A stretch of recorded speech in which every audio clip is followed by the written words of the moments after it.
إن الذين تولوا منكم يوم التقى الجمعان إنما استزلهم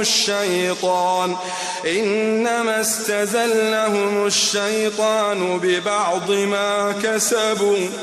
ولقد عفى الله عنهم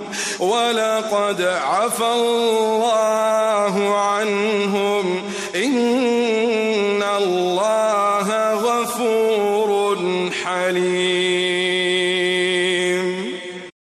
بشک هغه کسون چې د توس نه په هغې ریځ کې د جنګ نه وګرځېدل کله چې دوه ډلې یو بل ته مخامخ شوې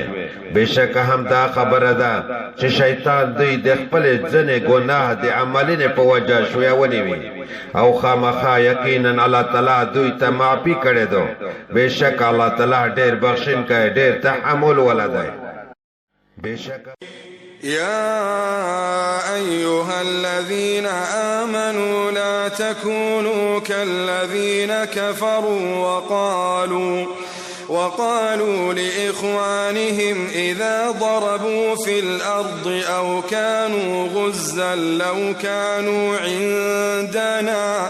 لو كانوا عندنا ما ماتوا وما قتلوا ليجعل الله ذلك حسرة في قلوبهم والله يحيي ويميت والله بما تعملون بصير. هغه کسونه چې ایمان وروړی دی تاسو د هغه کسونه په شان مه کېږئ چې کافران شوي دي او د خپلې ورڼې په باره کې به ویل کله چې به هغوی په مځکه کې په سفر تلل